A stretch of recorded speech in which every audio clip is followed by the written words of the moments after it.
Alhamdulillah. Tidak pernah berhenti kita memuji Sang Pencipta Allah. Sebagai orang yang beriman, kita selalu yakin bahwasanya Pencipta, Pemilik, Penguasa semua yang di langit, semua yang di bumi dan semua yang di kedalaman lautan adalah Allah. Kalimat la ilaha illallah yang selalu kita perjuangkan, kita ucapkan dan kita hidup dan mati karenanya adalah kalimat rahasia, di mana memang seorang mukmin akan selalu tegar dan kuat. Nada yakin Tuhannya Allah ada dan bersamanya. Dan memuji Allah dengan kalimat Alhamdulillah adalah kalimat penghubung yang langsung menghubungkan kita dengannya dan dikenal dengan kalimat syukur. Dan Allah menjanjikan dalam surah Ibrahim, la in syakartum la azidannakum wa la in kafartum inna azabi lasyadid. Kalau kalian bersyukur kepadaku pasti aku akan tambah. Dan kalau kalian kufur maka pasti azabku sangat pedih. Maka sebagai orang yang beriman sangat wajar kalau kita selalu memuji Alhamdulillah. Selanjutnya kita panjatkan salam hormat kita, salawat dan taslim kepada manusia terbaik, manusia yang telah dipilih oleh Allah Subhanahu wa taala sebagai suri tauladan bagi semua manusia dari suku dan bangsa manapun. Dia adalah orang yang paling sempurna jalur nasabnya, fisiknya dan ilmunya. Orang yang telah sukses menjadi seorang suami, ayah, anak, juga telah berhasil menjadi seorang sahabat, guru, murid, karena pernah belajar dari Jibril alaihissalam. Dan juga telah menjadi seorang pakar ekonom, saudagar yang sukses, dan juga telah menjadi seorang politikus yang berhasil.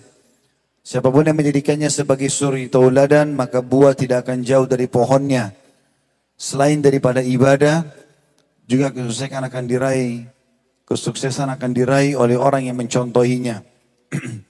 Mengucapkan 1 kali salam hormat kepadanya dibalas oleh Allah dengan 10 kali tambahan rahmat. Dan rahmat Allah sangat luas, berisi di dalamnya pengampunan dosa, peninggian derajat dan pemenuhan segala kebutuhan. Maka setelah memuji Allah, Alhamdulillah sangat wajar kalau kita selalu membacakan salawat dan taslim pada Nabi besar Muhammad sallallahu alaihi wasallam. Pertama-tama saya berterima kasih kepada semua jajaran dan pihak yang sudah menjadi penyebab acara ini. Dimulai dari jajaran pemerintahan, teman-teman pejabat dari Polres, juga pengurus masjid serta seluruh ikhwah dan akhwat sekalian, kaum muslimin dan muslimat. Saya hanya bisa mengucapkan jazakumullahu khairan. Semoga Allah membalas atas niat yang baik. Dan untuk pertama kalinya pertama kita memulai kajian ini dengan mengikhlaskan niat.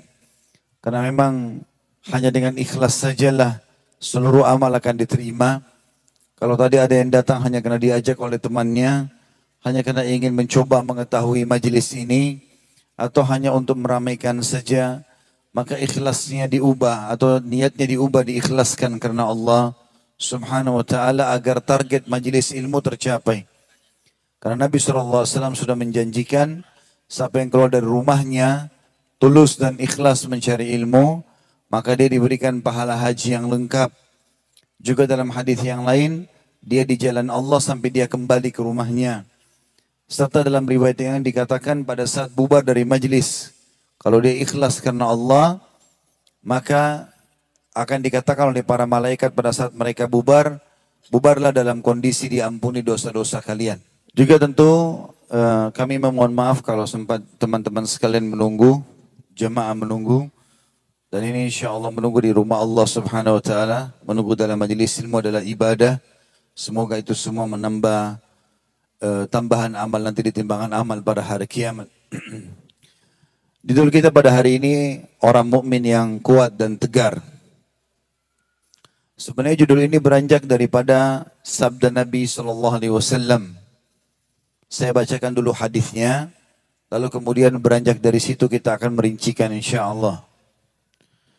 Hadis dari Abu Hurairah radhiyallahu anhu, dia berkata bahwasanya Rasulullah SAW bersabda, al-mu'minul qawi khairun wa ahabbu ila Allah minal mu'minid dha'if wa fi kullin khair ihris ala ma yanfa'uk wasta'in billahi wa la ta'jaz.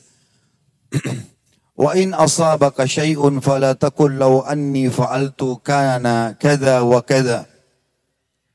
Walakin qul qaddarallahu wa ma syaa fa'al fa inna law taftahu amal syaitan. Orang mukmin yang kuat itu jauh lebih baik dan lebih Allah cintai daripada orang mukmin yang lemah. Dan pada masing-masing dari mukmin yang kuat dan lemah itu ada kebaikan. Tamak dan rakuslah, atau terjemahan lebih tepatnya adalah kejarlah sesuatu yang akan memberikan manfaat bagimu dan mohonlah pertolongan kepada Allah serta janganlah bersikap lemah. Apabila ada sesuatu yang menimpahmu dan sudah terjadi, maka janganlah engkau mengatakan kalau aku berbuat begini pasti begini dan begitu. Akan tetapi katakanlah Allah telah menentukan dan apa saja yang Allah kehendaki pasti Allah perbuat. Karena sesungguhnya kata-kata kalau seandainya membuka pintu syaitan. Hadis ini diriwayatkan Imam Muslim di jilid 4 halaman 2052. Tepatnya hadisnya nomor 2664 dan Ibnu Majah di jilid 2 halaman 1395, nomor hadisnya 4168. Hadis ini sangat mulia teman-teman sekalian dan menjadi sebuah kaidah penting dalam agama kita. Bahwasanya setiap muslim, mukmin yang telah yakin kepada Allah Subhanahu wa taala, mereka harus menjadi orang yang kuat dan tegar. Dan kuat yang tegar ini dirincikan oleh para ulama dalam hadis ini dikatakan al-mu'minul qawi khairun wa ahabbu ila Allah minal mu'minud dhaif. Orang mukmin yang kuat jauh lebih baik dan lebih dicintai daripada Allah atau kepada Allah atau di sisi Allah daripada orang mukmin yang lemah. Dan yang makna atau dimaknakan kuat di sini dua. Yang paling dasar yang pertama adalah kuat secara keimanan. Makin kuat imannya, keyakinannya tentang keberadaan Allah, kemahakuasaan Allah, kemahaperkasaan Allah, dan Allah telah menakdirkan segala sesuatunya, serta penuh keyakinan kalau semua kebaikan yang dia kerjakan akan ada balasannya, semua kejahatan juga akan dihukum, dan di akhirat ada surga dan neraka, maka puncak keimanannya terpenuhi. Dan ini poin pertama dari sisi keimanan. Atau kekuatan seorang mukmin dinilai dari kekuatan keyakinannya. Dan ini saudaraku seiman, tidak akan muncul dalam jiwa kita kecuali kita mendalami ilmu agama. Majelis ilmu seperti ini bertujuan utamanya meningkatkan iman. Makin kita lama duduk di majelis ilmu, makin banyak kita dengarkan ayat-ayat dan firman Allah, terjemahannya, kandungan maknanya, mendengarkan sabda-sabda Nabi SAW, maka makin bertambah iman. Karena dalam pemahaman ahli sunnah wal jamaah, iman itu bertambah dengan ketaatan, berkurang dengan kemaksiatan.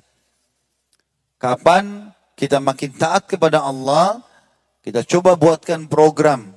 Mulai sekarang ke depan selama sebulan, saya akan komitmen sholat on time di masjid. Di saf pertama, tidak mau kehilangan takbiratul ihram pertama imam.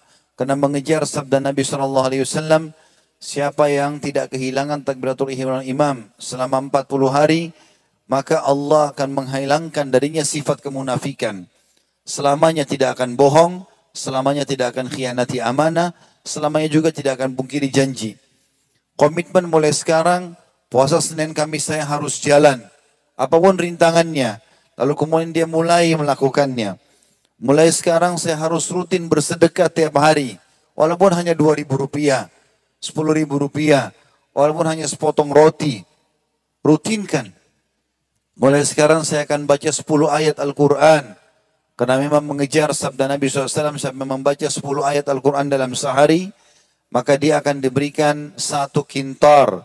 Dan 1 kintar lebih baik daripada dunia dan seluruh isinya. Mulai hari ini saya akan lebih giat bakti dengan orang tua.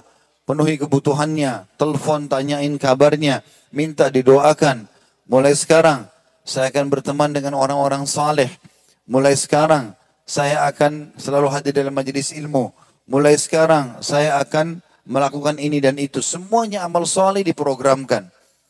Dan tidak akan mungkin itu bisa terjadi kecuali teman-teman sudah memiliki ilmunya, belajar, kemudian kita programkan, dilakukan, dimulai, diterapkan.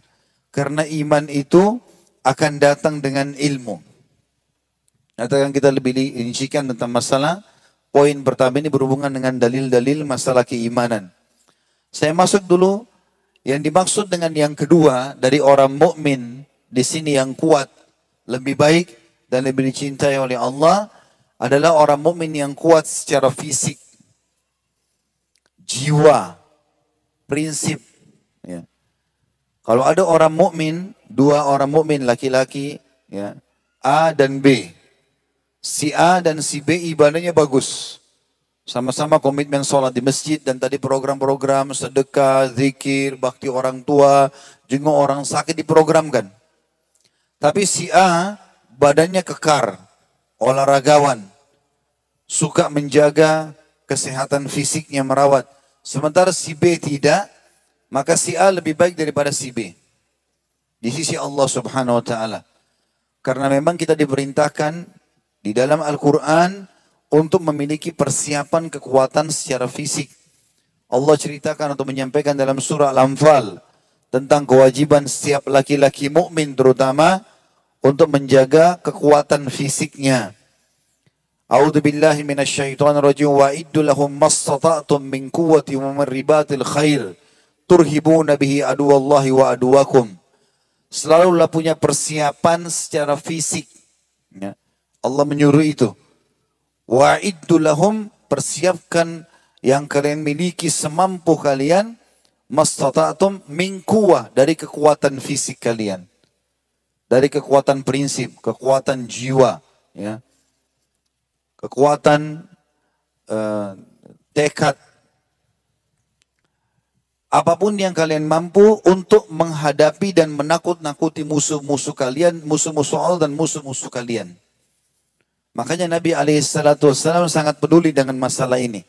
Beliau memiliki fisik yang kekar, yang kuat, dan beliau selalu memotivasi para sahabat. Beliau mengatakan, ajarkan anak-anak kalian untuk berenang, memanah, melempar tombak, dan ajarkan mereka untuk menunggangi kuda, dan suruhlah mereka melompati kuda itu, sementara kuda itu berlari. Nabi SAW bahkan memotivasi istrinya Aisyah radhiyallahu anha untuk berlari bersama-sama. Bahkan beliau mengajak istrinya untuk berlomba lari. Disebutkan dalam hadis Bukhari, beliau berkata kepada para sahabat setelah pulang dari peperangan, jalanlah kalian duluan. Maka jalanlah semua para sahabat, lalu Aisyah mengatakan, Rasulullah SAW berkata kepadaku, wahai Aisyah, berlomba larilah denganku. Maka kemudian aku pun mengalahkan Nabi SAW, karena badannya masih ramping. Setelah beberapa waktu kemudian Nabi SAW berjalan berapa tahun, Nabi mengatakan lagi kepada Aisyah, marilah kita berlomba lari. Waktu itu kata Aisyah, badanku sudah gemuk. Maka aku pun dikalahkan oleh Nabi SAW. Dan Nabi mengatakan, wahai Aisyah, sambil tersenyum, ini balasan kekalahanku yang dulu. Jadi ada motivasi pun dengan istrinya untuk berolahraga. Beliau kalau melihat sahabat lagi kumpul, dan mereka lagi bergulat, lagi mengadu keterampilan-keterampilan mereka untuk berperang jihad di jalan Allah, maka Nabi SAW mampir bersama mereka. Dalam satu riwayat diceritakan bahwasanya Ali bin Abi Thalib radhiyallahu anhu pernah mengalahkan 3 orang sahabat dalam bergulat. Dan ini rumit sekali, susah. Karena gulat menguras tenaga. Tapi Ali bin Abi Thalib radhiyallahu anhu diberikan oleh Allah kekuatan, maka dia bisa mengalahkan 3 orang sahabat. Maka Nabi SAW melihat Ali bin Abi Thalib lalu mengatakan kepadanya, wahai Ali, pergilah ke belakang bukit sana, kau akan temukan orang yang mengalahkanmu. Maka pergilah Ali bin Abi Thalib karena penasaran ke belakang bukit yang ditunjuk oleh Nabi SAW. Maka dia mendapati di sana ada orang yang menggunakan imamah, menutup alisnya, ya, dan juga bagian hidungnya. Jadi cuma kelihatan kelopak mata.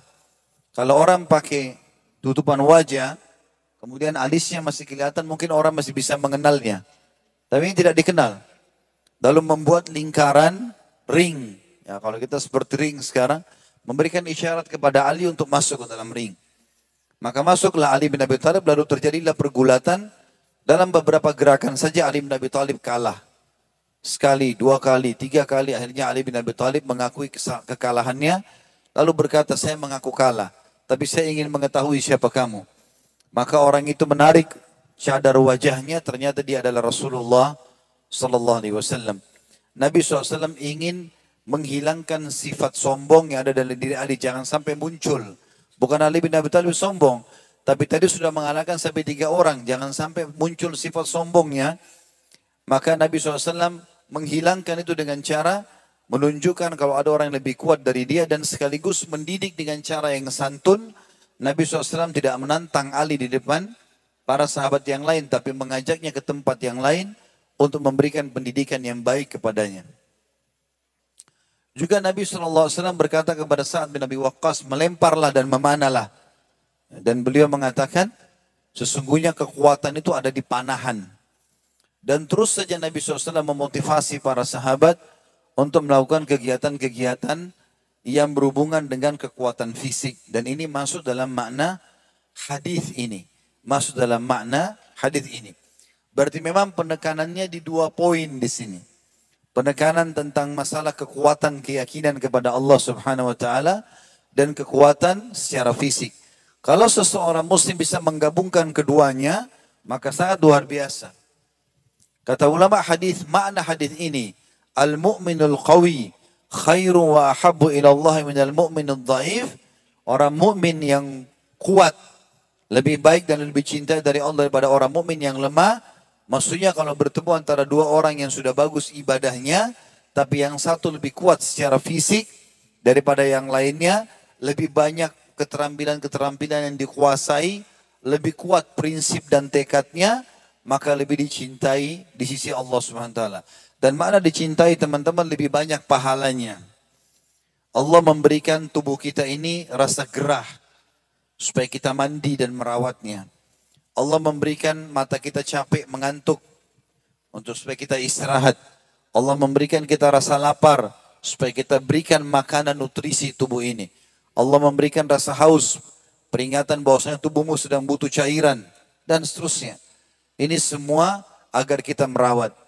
Kita juga sudah tahu kenapa jenazah teman-teman sekalian harus dimandikan, dibersihkan kotorannya. Padahal orang mati dimasukkan ke tanah akan dimakan oleh belatung-belatung tanah, ulat-ulat tanah.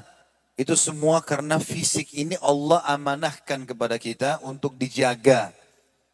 Jadi orang mukmin kata ulama lebih jauh lagi daripada itu adalah orang yang faham bagaimana merawat fisiknya, menjaga kebersihannya, kerapiannya, menjaga penampilannya, menjaga kedudukannya, menjaga wibawahnya, menjaga prinsip-prinsipnya, keterampilan-keterampilan semua dikuasai semampu dia. Bahkan Umar bin Khattab radhiyallahu anhu mengatakan, kuasailah keterampilan-keterampilan semampu kalian, apapun sifatnya, karena kalian akan membutuhkan itu. Kalian akan membutuhkan itu. Ya. Maka di sini teman-teman kita lihat Islam memotivasi kita untuk menjadi mukmin yang kuat dan tegar. Lalu pesan Nabi SAW di sini, saya lanjutkan dulu hadisnya, baru saya masuk ke rincian, termasuk dalam masalah keimanan. Wa fi kullin khair, dan keduanya ada kebaikan. Orang mukmin yang lemah secara fisik dan orang mukmin yang kuat secara fisik, kalau dua-duanya beriman, maka dua-duanya punya kebaikan. Karena pasti masuk surga dengan izin Allah kalau meninggal dalam keadaan iman tersebut. Tapi Nabi SAW ingatkan, di antara hal yang bisa menguatkan orang beriman adalah ihris ala ma yanfa'uk. Selalu jaga apapun yang bermanfaat untukmu. Kata ulama hadis, bermanfaat di sini adalah apa saja. Persahabatan, cari teman yang terbaik. Pasangan hidup, cari yang terbaik. Keturunan, cari yang terbaik. Ya. Bibitnya, jumlahnya, ya, kualitasnya. Cari yang terbaik pendapatan, cari yang terbaik tunggangan, kendaraan, cari yang terbaik tempat tinggal. Semuanya harus yang terbaik. Dan kita kalau bersaing pada hal-hal yang merupakan nikmatnya Allah boleh. Asal tidak diikuti dengan kesombongan. Ya. Kita kalau lihat hadis motivasi tentang hari Jumat, semua laki-laki muslim diperintahkan pakai baju bersih, pakai minyak wangi. Bahkan dihubungkan itu dengan masalah pengampunan dosa. Kata Nabi SAW, siapa yang pada saat tiba hari Jumat, mandi dengan sebaik-baiknya. Ya. Di situ dalam hadis dikatakan, maniktasala, ya, ghusl janabah. Siapa yang mandi dengan seperti mandi junub, membersihkan seluruh tubuhnya, memakai wangi-wangian yang terbaik. Kemudian dia menggunakan baju terbaiknya, minyak wangi terbaiknya, menyisir rambutnya dengan rapi. Lalu dia berjalan ke masjid dan dia sholat yang diperintahkan tahiyat masjid. Kemudian dia dengarkan khutbah, lalu dia sholat Jumat kecuali dosa-dosanya yang lalu diampuni. Kita bisa bayangkan bagaimana pembersihan dosa dihubungkan dengan kebersihan badan. Wanginya, mandinya dan seterusnya. Ini menandakan memang Islam sangat luar biasa. Bahkan dikatakan innallaha jamilun yuhibbul jamal. Allah itu indah dan menyukai keindahan. Semua teman-teman yang kita lihat di muka bumi ini yang kita suka lihat, tanaman yang rapi, rumah yang bersih, mobil yang mewah, rumah yang bagus, ya, penampilan yang bagus, warna yang bagus. Itu semua Allah kasih kita fitrah supaya kita pilih itu. Dan Allah buat kita nggak suka dengan warna yang kurang bagus, bau yang tidak sedap, ya. Baik itu makanan, pakaian, atau mungkin pergaulan dari orang-orang yang kasar. Semua Allah buat kita tidak suka supaya kita jangan lakukan perbuatan tersebut. Allah menyuruh kita menjadi orang yang terbaik. Begitu memang orang beriman, gitu kan? Maka kita harus selalu jaga apa yang terbaik buat kita. Jaga nama baikmu, saudaraku muslim. Kejar titel terbaik akademikmu. Ya, sekolah yang terbaik. Kejar prestasi yang terbaik dari harta, pasangan hidup, anak-anak, pakaian. Jangan berikan celah sedikit pun orang menilai kamu buruk. Walaupun akan ada saja orang yang menilai buruk, ya. Akan ada saja. Kita berusaha sempurna apapun menjadi orang, tetap ada saja orang yang mencari kesalahan kita. Karena itu terjadi pada Nabi SAW, tapi itu tidak penting buat kita. Karena kalau ada yang bertolak belakang dengan kita sementara kita sudah menjadi yang terbaik, berarti menandakan dia bukan orang baik. Karena yang membenci Nabi SAW adalah orang-orang munafik dan orang kafir. Tapi orang beriman sejalan dengan beliau. Gitu kan? Maka kita tidak usah pedulikan masalah itu. Makna ihris ala ma yanfa'uk, jagalah apa yang terbaik untuk dirimu sendiri. Baik itu secara pribadi ataupun juga di sekitarmu. Pergaulan, pendapatan, titel akademik tadi kejar semua. Apapun yang bermanfaat kejar. Dan kita semua teman-teman punya potensi yang sama. Waktunya sama 24 jam. Matanya 2, telinganya 2, tangannya 2, kakinya 2. Semuanya sama. Punya hati dan jantung, punya pikiran. Allah SWT memberikan kita potensi yang sama. Tinggal kita gunakan gak fasilitas itu maksimal. Makanya harus berteman juga dengan orang-orang yang berprestasi. Kalau kita cuma tahu berteman dengan pemalas, pengangguran, ya, pemabuk, kita akan ikut bersama mereka. Kalau kita berteman dengan orang yang berprestasi, orang yang berhasil, yang sukses, kita juga akan sama dengan mereka. Maka salah satu ciri kekuatan orang beriman adalah dia selalu menjaga apa yang terbaik buat dia. Lalu dikatakan, wasta'in billahi wala ta'jaz. Dan selalulah minta pertolongan kepada Allah dan jangan pernah kamu putus asa. Artinya setiap kali mau buat apapun, mau kejar prestasi terbaik dunia, minta tolong kepada Allah. Ya Allah tolonglah, ya Allah mudahkanlah. Dan doa itu harus dilakukan Bapak Ibu sekalian sebelum melakukan kegiatan. Kalau sudah melakukan kegiatan, kita bersyukur. Doa itu sebelum makan, sebelum minum, sebelum tidur, sebelum masuk kamar mandi, sebelum masuk masjid, ya, sebelum biologis, sebelum melakukan aktivitas kita berdoa kepada Allah SWT. Minta tolong kepada Allah. Kalau Allah tidak menginginkan teman-teman, kita tidak akan bisa melakukan perbuatan itu. Makanya dikatakan wasta'in billah. Bergembiralah teman-teman yang hadir di sini. Tidak mungkin kita bisa melakukan ini tanpa daya dan upaya yang Allah berikan.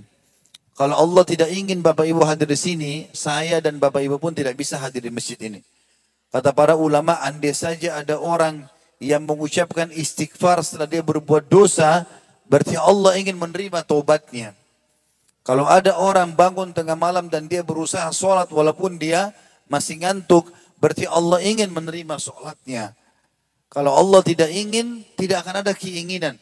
Berapa banyak orang melewati masjid, dengar, tahu ada pengajian, tahu ada kebaikan, ada orang miskin, dia tidak pernah melakukan apa-apa. Allah SWT tidak tolong dia untuk melakukan itu. Maka wasta'in billah, minta tolong kepada Allah. Dan konsep yang dasar, wala ta'jaz, jangan kau putus asa. Baru coba sekali berdoa, kayaknya Allah nggak terima nih, ya nggak bisa. La ta'jaz, kata sebagian ulama hadis, jangan kau putus asa, jangan kau berhenti ikhtiar, berdoa, berusaha sampai Allah kasih. Kalau sudah tertutup pintunya, barulah kemudian kamu jangan minta lagi. Sekarang yang masih muda-muda yang bujang, mau melamar seorang wanita. Kemudian pada saat melamar, mungkin masih ada keluarganya yang tidak setuju. Boleh nggak kita memulai lagi? Boleh, silahkan. Walaupun kita bisa pindah ke orang lain. Tapi tidak usah putus asa. Kecuali dia sudah menjadi istri orang. Istri orang nggak boleh lagi dilamarkan. Hah? Ini kenapa masyarakat Sidrap senyap sekali. Kalau bukan ngantuk sekali, capek sekali, atau khusyuk sekali. Salah satunya. Kalau kita berusaha bekerja, ternyata pekerjaan itu juga setelah kita coba, kayaknya gagal nih. Jangan putus asa, coba lagi. Coba sekali, dua kali. Bayangkan teman-teman kita waktu kecil masih belajar naik sepeda. Andai saja pada saat kita jatuh sekali kita nggak mau lagi belajar. Sampai sekarang kita nggak bakal bisa naik sepeda kan. Tapi kita bisa belajar dengan masa kanak-kanak kita di situ. Kita masih belum punya akal sesempurna sekarang. Tapi subhanallah tidak putus asa. Justru dengan itu kita jadi bisa. Gitu kan. Seperti itulah semestinya kita tidak boleh merasa kegagalan itu adalah sebuah penghambat. Tapi kegagalan sebuah cambuk untuk bisa lebih maju. Nabi SAW tidak putus asa. 13 tahun beliau di Mekah ditolak dakwanya. Sampai lagi sholat diinjak lehernya. Dilemparin kotoran. Ya, unta. Kemudian pergi ke kota Taif dilemparin batu. Tapi beliau tidak putus asa. Beliau mengatakan, ya Allah, andai saja engkau tidak murka padaku, aku tidak akan peduli apapun risikonya. Tapi ternyata subhanallah, karena bersabar, akhirnya Allah berikan 10 tahun fase Madinah, seluruh jazirah Arab dikuasai dengan kekuatan Islam. Bahkan Mekah sendiri takluk di tangan Nabi alaihissalam. Maka nggak boleh putus asa dengan kebaikan, kecuali sudah tertutup pintunya. Lalu dikatakan oleh Nabi SAW, wa in asabaka syai'un fala taqul law anni fa'altu kada, law anni fa'altu kana kada wa kada. Dan jangan pernah engkau kalau sudah ditimpa sesuatu, bangun tidur sudah terlanjur sakit, ya, sudah terlanjur bangkrut, sudah terlanjur ditolak pada saat menikah atau melamar. Janganlah kamu mengatakan andai saja aku melakukan ini akan terjadi begini dan begitu. Gak usah. Kalau kita sudah atur satu program, kita ingin membuka sebuah usaha, kita sudah berusaha modalnya, sudah berusaha menjualnya, nyata masih gagal. Sudah terjadi. Janganlah engkau mengatakan kalau seandainya aku tidak buka usaha baju ini, restoran itu, maka mungkin tidak hilang modal saya. Tidak boleh seperti itu karena sudah terjadi. Dan pasti ada hasilnya, tidak mungkin. Minimal kita dapat pengalaman. Lalu dikatakan walakin kul qaddarallahu wa ma syaa fa'al. Tapi katakanlah Allah sudah takdirkan dan Allah melakukan apa yang Dia inginkan. Fa inna law taftahu amal syaitan. Karena kata-kata kalau seandainya membuka pintu syaitan. Membuka pintu syaitan. Teman-teman sekalian, orang-orang beriman kepada Allah Subhanahu wa taala tidak akan pernah gentar menghadapi apapun. Selama itu kebenaran, walaupun seluruh dunia ini menolaknya, dia tetap jalan. Dan sebaliknya, kalau dia salah, dia akan memberhentikan langkahnya, walaupun seluruh dunia mendukungnya. Bagi dia adalah hubungannya dengan Allah Subhanahu wa taala dan bukan yang lainnya. Musa alaihissalam tidak pernah berpikir, teman-teman sekalian, waktu dia akan melewati Laut Merah, dikejar oleh Fir'aun, tidak pernah berpikir sama sekali kalau tongkatnya akan bisa membelah Laut Merah. Tidak pernah berpikir sama sekali. Kata ulama tafsir, makna daripada firman Allah Subhanahu wa taala, pukulkanlah tongkatmu hai Musa ke Laut Merah itu, maka dia akan terbelah. Ya. Perintah pukulkanlah ini, waktu pertama kali turun, belum diikuti dengan terbelahnya Laut Merah. Tapi perintah. Nabi Musa alaihissalam dengan keimanannya, yakin ini perintah Allah, dilakukanlah sama dia. Lalu terjadilah sesuatu yang sangat besar.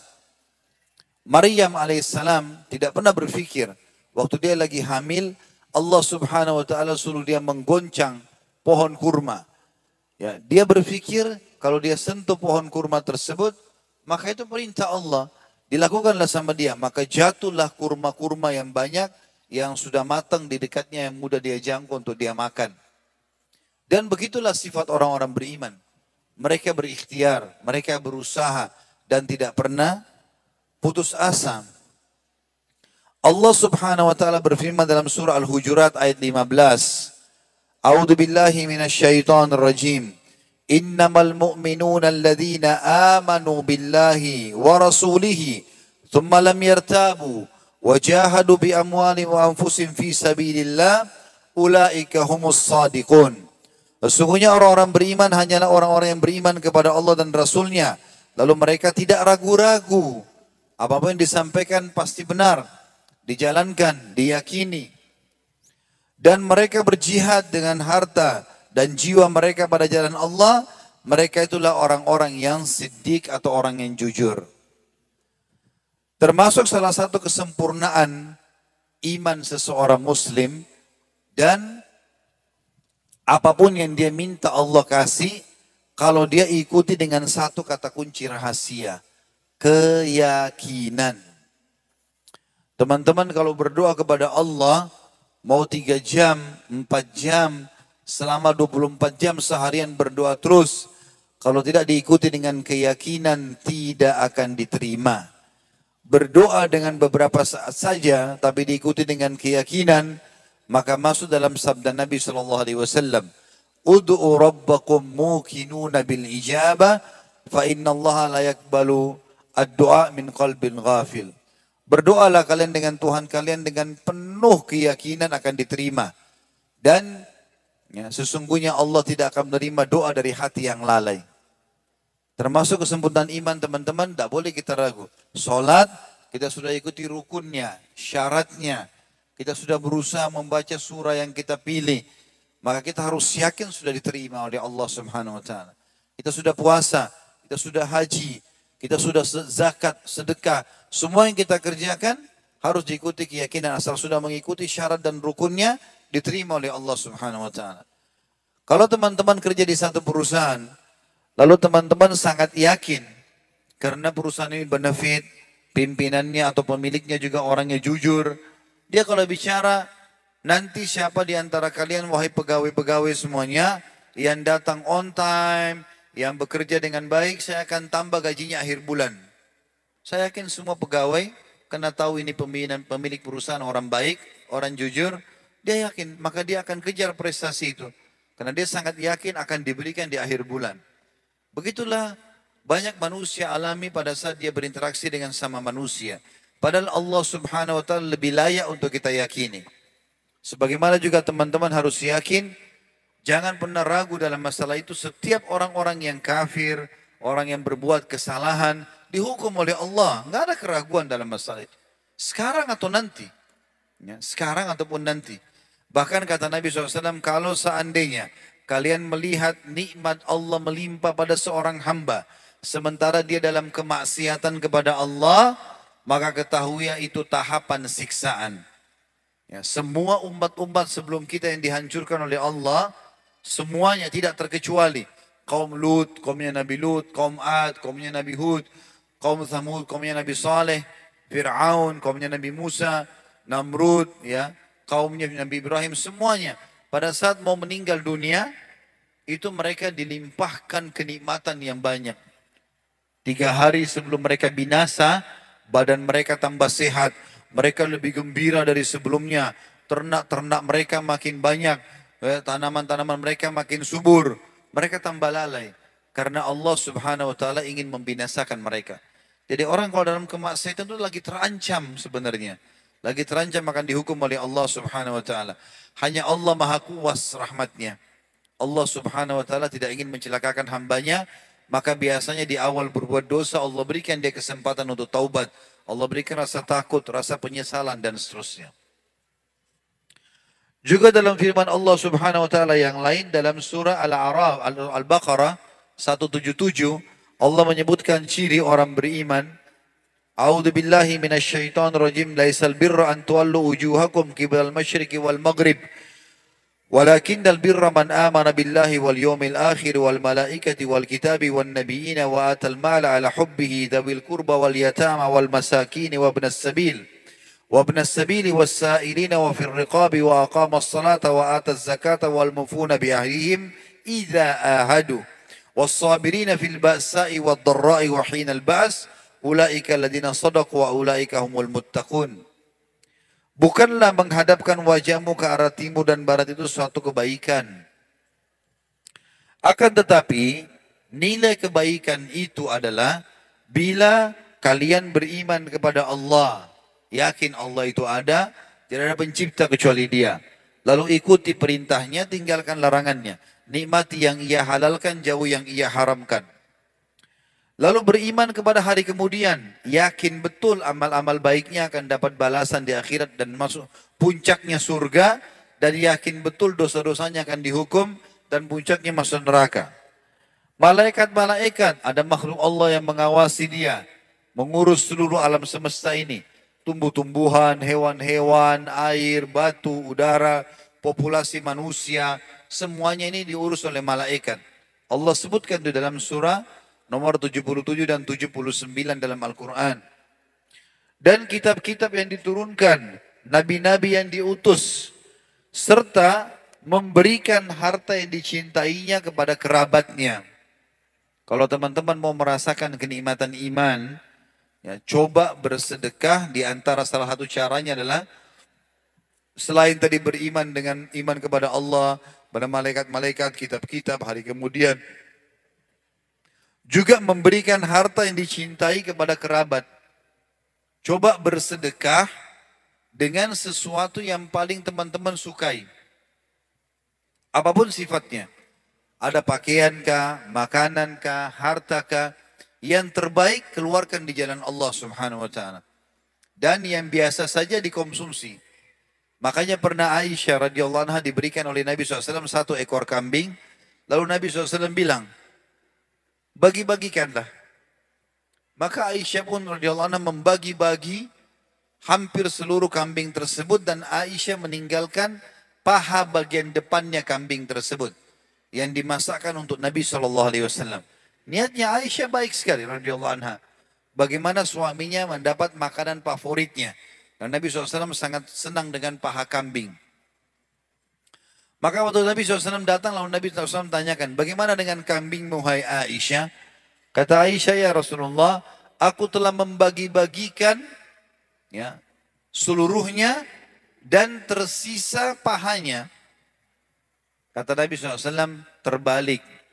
Mestinya kau katakan, telah tersisa semuanya kecuali pahanya. Karena apa yang kau berikan kepada orang lain, wahai Aisyah, itu yang tersisa dan kekal selamanya di sisi Allah. Sementara apa yang kita makan akan habis menjadi kotoran. Maka teman-teman coba berikan yang terbaik yang kita miliki.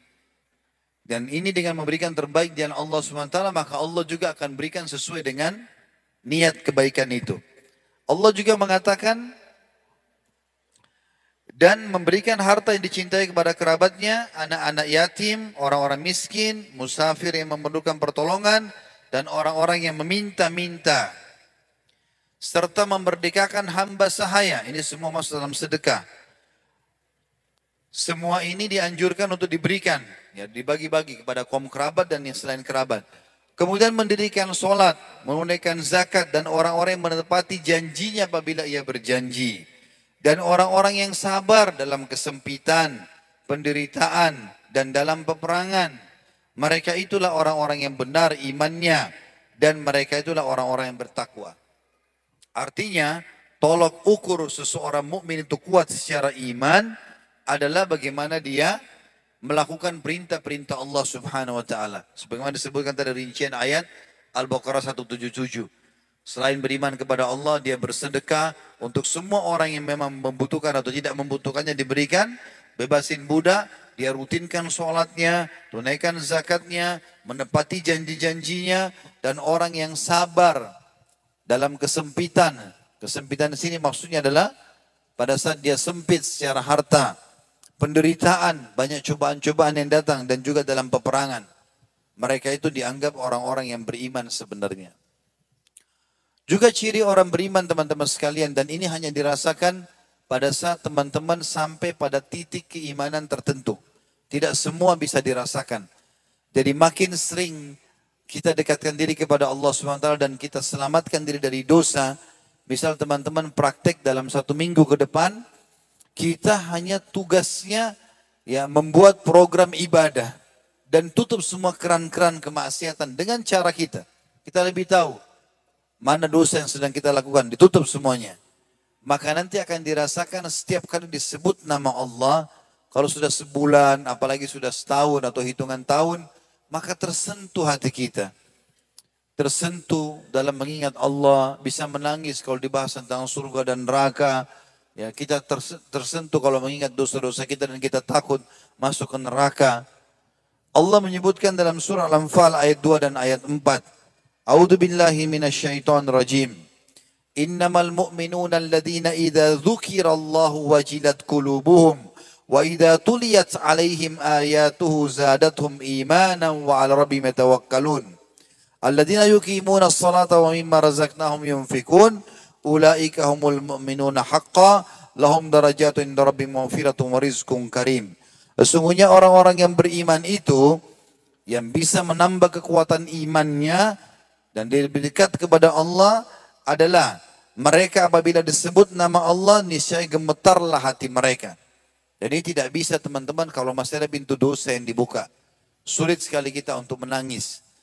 Nah, kalau hati itu sudah sangat keras, naudzubillah, penuh dengan kemaksiatan, fenomena apapun di depan mata terjadi tidak akan tersentuh. Tapi kalau seseorang itu hatinya lembut, dan lembutnya ini karena jauh dari kedua kemaksiatan, penuh dengan ibadah, maka secara otomatis gemetar hatinya. Dalam sebuah hadis Bukhari yang lain menjelaskan hadis ini, kalau seseorang hamba berbuat satu kebaikan, maka diteteskan dalam hatinya satu cahaya, satu tetes cahaya. Kalau dia buat lagi ketaatan, dikasih lagi satu tetes. Kalau dia buat lagi ketaatan, dikasih lagi satu tetes. Sampai hatinya penuh dengan cahaya yang terang benderang. Dan kalau hatinya sudah terang benderang, kata Nabi SAW, maka dia akan bisa mencahayakan orang lain.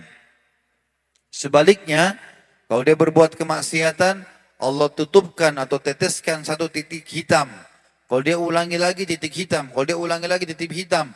Sampai kalau hatinya sudah hitam semuanya, maka akan mengeras seperti batu. Allah katakan dalam Al-Baqarah, au asyaddu qaswah, atau bahkan lebih keras daripada batu itu. Biar orang tabrakan depan matanya, terjadi gempa bumi, longsor, tsunami, gak ada tersentuh hatinya. Gak ada sama sekali keinginannya untuk tobat kepada Allah SWT karena hatinya sudah keras. Dikatakan sesungguhnya orang-orang yang beriman adalah orang-orang apabila disebut nama Allah niscaya gemetar hati mereka. Dan apabila dibacakan kepada mereka ayat-ayatnya niscaya bertambahlah iman mereka. Dan kepada Rabb mereka bertawakal, menyerahkan urusan. Yaitu orang-orang yang mendirikan solat dan menafkahkan harta sebagian rezeki yang kami berikan kepada mereka. Subhanallah, saya lihat ini dua hal hampir umumnya ayat selalu dihubungkan dengan ini ya. Kalau bukan Allah mengatakan wa aqimus shalah wa atuz zakah, dirikanlah salat, keluarkan zakat. Atau Allah bilang seperti ayat ini, dirikanlah salat dan menginfakkanlah apa yang kalian diberikan rezeki oleh Allah. Jadi teman-teman, dua ini kata sebagian ulama adalah kata kunci yang paling cepat mendatangkan keimanan kita. Salat tepat waktu, setelah sudah tepat waktu kemudian menjaga semua kekhusyuannya, rukun-rukunnya, syarat-syaratnya, lalu dikuatkan dengan sholat-sholat sunnah dan bersedekah, berinfak, maka itu adalah puncak daripada cara yang paling cepat mendatangkan keimanan. Ya. Kemudian dikatakan, itulah orang-orang yang beriman dengan sebenar-benarnya, mereka akan memperoleh beberapa derajat ketinggian di sisi Rabb mereka, ampunan serta rezeki ya, yang mulia. Maka makin kuat keimanan seorang mukmin, semakin kuat pula keinginannya dan bertambah dalam mengerjakan kebaikan dan mendekatkan diri kepada Allah Subhanahu wa taala. Ia berpuasa di siang hari, bangun di malam hari, membaca Al-Qur'an, memerintahkan kepada kebaikan dan mencegah dari kemungkaran, bersabar terhadap kesulitan. Semua itu karena Allah Subhanahu wa taala. Dan dia selalu berkumpul dengan orang-orang saleh, senantiasa menolong mereka, bersikap aktif dalam majelis-majelis ilmu yang memahamkan agamanya, dan juga memperlihatkan kelemahannya yang perlu diperbaiki. Hatinya, artinya dia berusaha kalau ada yang kurang, dia katakan sama temannya, nasihati saya masih suka begini dan begitu. Hatinya terkait dengan masjid-masjid yang keramaiannya disaksikan dengan keimanan. Semua itu adalah tanda-tanda keimanan seseorang. Dalam beribadah juga teman-teman sekalian, Allah Subhanahu wa taala masih memberikan kita keringanan. Mana keringanan di sini teman-teman? Artinya lakukan semampu kita. Bukan berarti Allah motivasi kita tadi kerjakan semua ibadah itu. Berarti kita harus paksakan. Bahkan tidak ada waktu lagi buat diri kita sendiri istirahat. Buat keluarga kita, istri dan anak. Bukan seperti itu. Kita dengarkan bagaimana keluhan Amr bin As radhiyallahu anhu. Beliau mengatakan, dahulu aku berpuasa setahun lamanya, tiap hari. Mau Ramadan bukan Ramadan, 365 hari puasa semua. Dan membaca Al-Quran setiap malam. Berusaha mengkhatam 30 juz setiap malam. Boleh jadi saya laporkan kepada Nabi SAW. Atau Nabi SAW mengirim utusannya kepadaku. Lalu aku pun mendatanginya. Artinya gini, dia lalu kemudian melaporkan kejadian ini kepada Nabi SAW. Ya Rasulullah, saya sepanjang tahun puasa terus. Setiap malam tahajud, bahkan mengkhatam 30 juz Al-Quran. Perhatikan apa respon Nabi SAW. Beliau lalu bersabda kepadaku, tidakkah aku diberitahu bahwasanya kamu telah puasa selama setahun dan membaca Al-Quran setiap malam? Maka aku menjawab, betul wahai Rasulullah, atau wahai Nabi Allah. Dan dengan itu semua tidaklah aku menginginkan apapun kecuali kebaikan. Kata Amr bin As, semua itu karena aku mencapai tingkat keimanan tertinggi. Maka Nabi SAW mengatakan, sungguhnya cukuplah bagimu untuk berpuasa selama 3 hari dalam sebulan.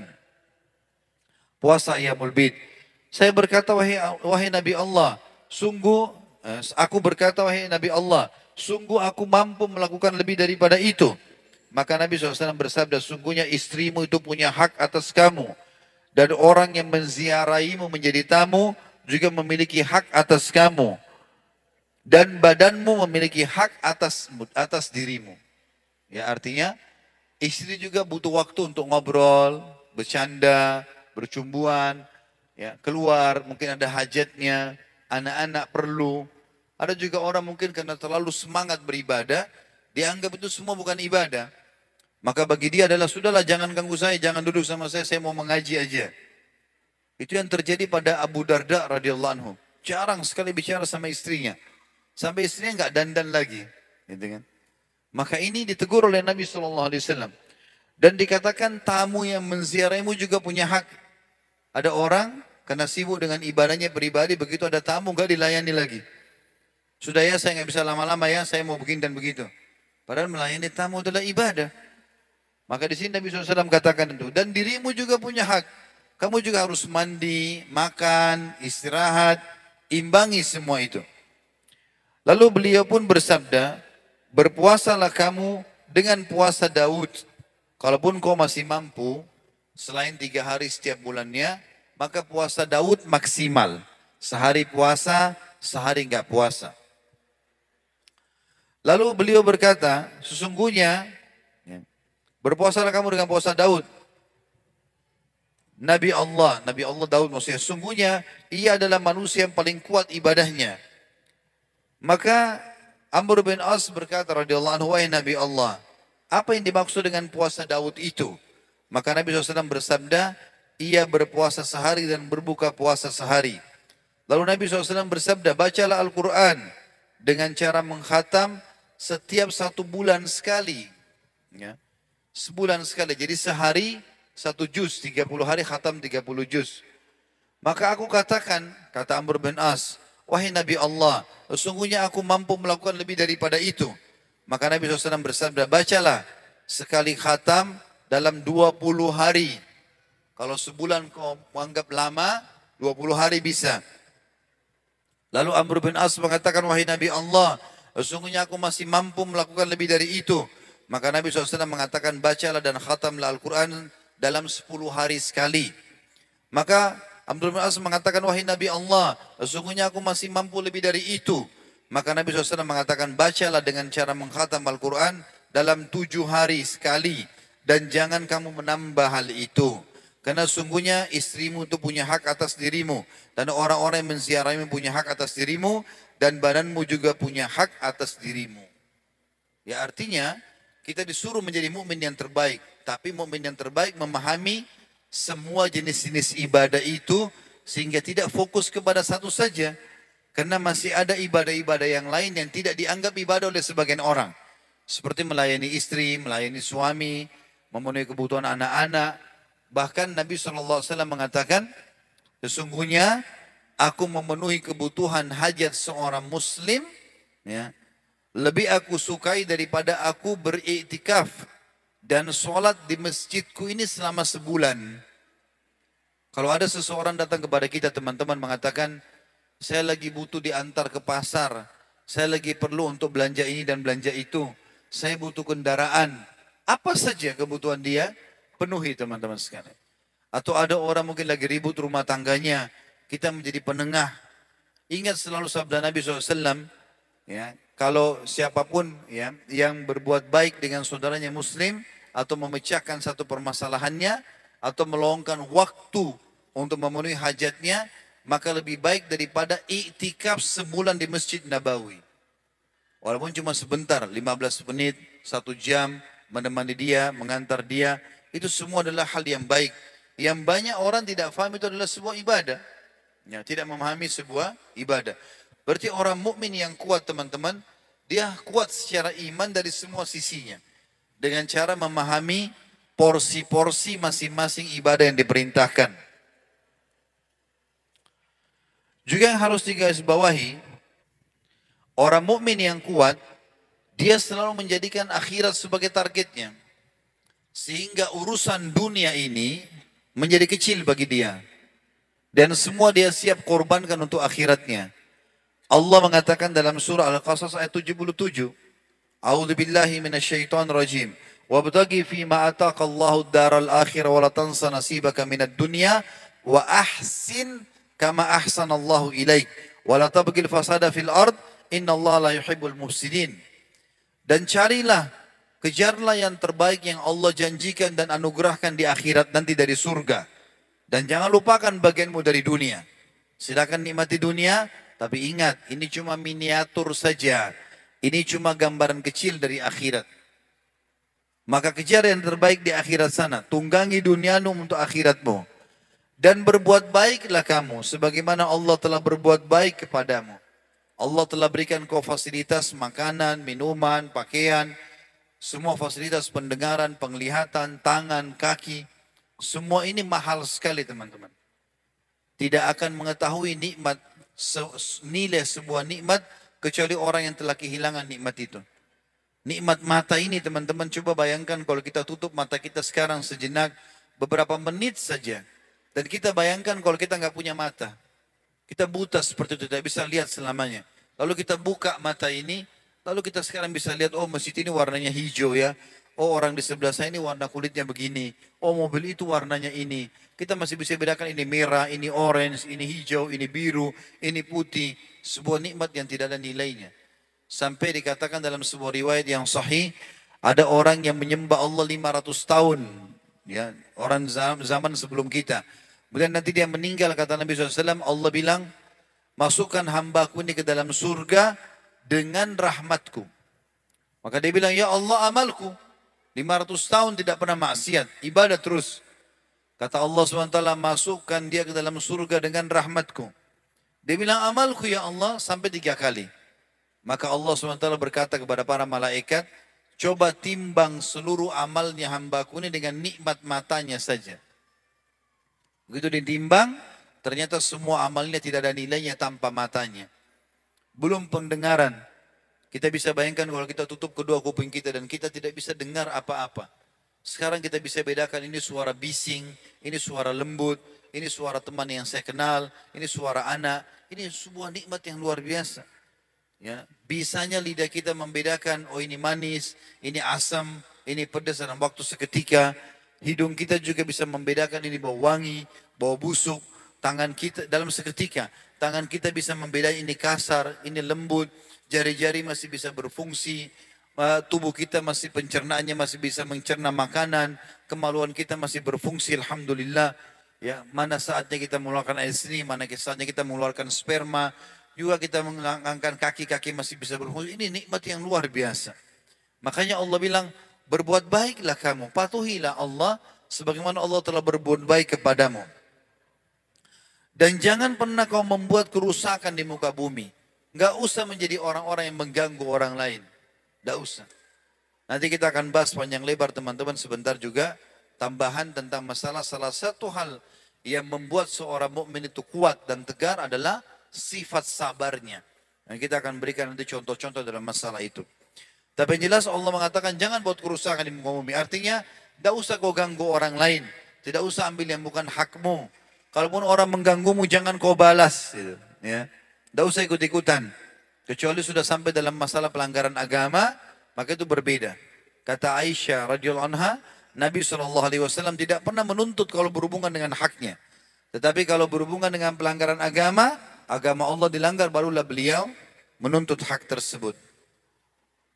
Allah mengatakan jangan membuat kerusakan di muka bumi. Sesungguhnya Allah tidak menyukai orang-orang yang berbuat kerusakan. Salah satu hal mendasar tadi saya bilang teman-teman sekalian, di mana seorang mukmin itu dihitung dia adalah tegar, bagaimana dia bersabar. Dan sabar ini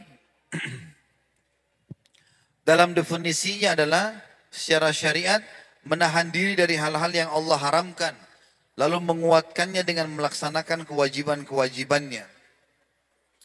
Juga makna sabar yang lain adalah menerima keputusan Allah walaupun dia berat melaluinya dan berikhtiar mencari jalan keluar. Orang mukmin itu sangat kuat karena dalam keadaan nikmat dia bersyukur dan dia berbagi kepada orang dengan keimanannya. Secara fisik juga dia kuat, secara akal, secara tekad, dan juga dalam keadaan datang cobaan dia tegar. Ya. Kalau ada orang mengaku beriman, tapi pada saat nikmat melimpah saja dia bersyukur, kalau ada musibah dia berkeluh kesah, maka ini belum dianggap orang beriman. Sabar adalah salah satu ciri ketegaran seorang mukmin. Allah mencintai orang-orang yang sabar, menerima keputusan Allah sebagai cobaan, lalu dia ikhtiar mencari jalan keluar. Allah berfirman dalam Al-Imran ayat 146, A'udzu billahi minasyaitonir rajim. Wa ka'ayyin min nabiyyin qatala ma'ahu ribbiyun katsir. Qatala ma'ahu ribbiyuna katsirun fama wahanu lima asabam fi sabilillah wa ma dhafu wa mastakanu wallahu yuhibbus sabirin. Dan betapa banyak nabi yang bersama mereka berperang sejumlah besar dari pengikutnya yang bertakwa. Mereka tidak pernah lemah kena bencana yang menimpa mereka di jalan Allah dan tidak lesu dan tidak pula menyerah kepada musuh, dan Allah menyukai orang-orang yang sabar. Allah Subhanahu wa taala menyebutkan banyak sekali ayat tentang masalah sabar. Kita harus sabar dalam menghadapi masalah-masalah. Dalam surah Al-An'am ayat 34 Allah berfirman, A'udzu billahi minasyaitonir rajim. Walaqad kudzibat rusulun min qablika fasabaru ala ma kudzibu wa udhu hatta atahum nasruna wa la mubaddila li kalimatillah wa laqad ja'aka min naba'il mursalin. Dan sungguhnya telah didustakan pula rasul-rasul sebelum kamu, hai Muhammad. Tidak usah kau sedih. Kalau ada orang dustakan, ada orang tidak terima dakwamu, enggak masalah. Sesungguhnya rasul-rasul sebelummu juga sudah didustakan. Akan tapi mereka sabar terhadap pendustaan dan penganiayaan yang dilakukan terhadap mereka. Sampai datang pertolongan kami kepada mereka. Tidak ada seorang pun yang dapat merubah kalimat-kalimat atau janji Allah. Dan sungguhnya telah datang kepada mereka sebagian dari berita. Telah datang kepadamu sebagian dari berita rasul-rasul itu. Juga dalam surah Al-Ahqaf ayat 35 Allah SWT memerintahkan Nabi Muhammad SAW bersabar. Dan menjadikan sabar sebagai senjata. Fasbir kama sabar ulul azmi minar rusul. Sabarlah hai Muhammad, sebagaimana orang-orang yang mempunyai keteguhan hati dari kalangan para rasul telah bersabar. Juga Allah Subhanahu wa taala mengingatkan dalam Al-Imran ayat 200, akhir ayat dalam surah Al-Imran. Kita diwasiatkan dan harus saling mewasiatkan tentang masalah ini. A'udzu billahi minasyaitonir rajim. Ya ayyuhalladzina amanu sabiru wasabiru warabitu wattaqullaha la'allakum tuflihun. Hai orang-orang beriman, bersabarlah kalian. Ada cobaan, sabar. Nanti kita berikan contoh-contohnya dalam masalah sabar ya. Bersabarlah kalian dan kuatkan kesabaran kalian itu. Jangan cuma sehari dua hari. Ya. Jangan bilang sampai kapan saya harus sabar Ustaz. Enggak ada batasnya. Enggak ada batasnya sabar itu. Sampai sebagaimana Allah jelaskan Al-An'am ayat 34 nanti, Rasul-Rasul sebelum Nabi Muhammad SAW sudah bersabar sampai datang pertolongan Allah. Hai orang beriman, bersabarlah dan kuatkanlah kesabaranmu dan tetaplah selalu bersiap siaga di perbatasan negerimu dan bertakwalah kepada Allah supaya kalian beruntung. Juga Allah memerintahkan kita menjadikan sabar sebagai senjata dan juga sholat agar menolong semua pekerjaan-pekerjaan kita. Dalam Al-Baqarah ayat 153 Allah berfirman, A'udzu billahi minasyaitonir rajim. Ya ayyuhalladzina amanu ista'inu bis-sabri was-shalah. Innallaha ma'as sabirin. Hai orang beriman, jadikanlah sabar dan sholat sebagai penolongmu. Sesungguhnya Allah beserta orang-orang yang sabar. Orang yang bersabar teman-teman, kalau dia sampai pada puncak kesabarannya, Allah akan berikan kepada dia kedudukan yang tinggi. Kalau sudah ada cobaan yang berat datang, dan itu pasti terjadi. Jangan pernah berpikir antum tidak akan dicoba atau kita tidak akan dicoba oleh Allah. Cobaan akan datang. Dan cobaan akan datang sesuai dengan kadar keimanan seseorang. Ya, kata Nabi SAW, sesungguhnya orang yang paling berat siksaan atau cobaannya bukan siksaan ya. Cobaannya adalah para nabi-nabi. Lalu datang setelahnya orang-orang yang imannya mendekati iman para nabi. Kemudian datang setelahnya orang-orang yang mendekati itu semua sesuai dengan kadar imannya. Jadi makin tinggi iman seseorang, makin berat cobaannya. Dan cobaan ini tujuannya untuk memberikan bonus yang besar. Ya. Kita tidak akan mungkin, kalau di dunia sudah ada miniatur sebenarnya. Kita tidak akan mungkin naik jabatan. Tidak akan mungkin kita lulus dalam sekolah. Kecuali ada ujiannya. Ada tesnya. Ini layak enggak orang ini naik kelas gitu ya. Seperti itu. Layak enggak? Allah berikan cobaan. Bahkan kadang-kadang teman-teman cobaan dari orang terdekat kita sendiri. Dia berbuat hal-hal yang kita tidak sukai. Cobaannya datang.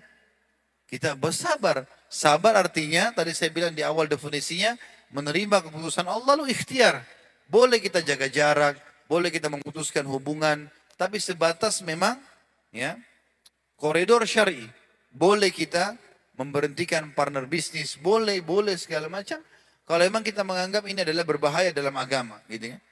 Tetapi di sini kita bukan berarti memutus hubungan sama muslim, tidak. Kita cuma menjaga. Di situ maksud dalam masalah sabar. Allah suruh jadikan sabar dan sholat sebagai senjata. Dan siapa yang sabar dia akan dapatkan apa yang Allah janjikan dalam surah Sajadah ayat 24. A'udzu billahi minasyaitonir rajim. Wa ja'alna minhum a'immatan yahduna bi amrina lamma sabaru wa kanu bi ayatina yuqinun. Dan kami jadikan di antara mereka pemimpin-pemimpin yang memberi petunjuk dengan perintah kami ketika mereka sabar dan mereka meyakini ayat-ayat kami. Kapan orang sabar, Allah SWT akan berikan dari cobaan itu kedudukan yang besar. Ya, kalau ada cobaan-cobaan berat yang teman-teman rasakan, jangan berkeluh kesah kecuali kepada Allah. Yakinlah teman-teman. Kata para ulama salaf, kalau seandainya seseorang sedang menghadapi masalah, makin berat masalahnya, maka makin besar yang sudah menunggu dia dari balasan Allah.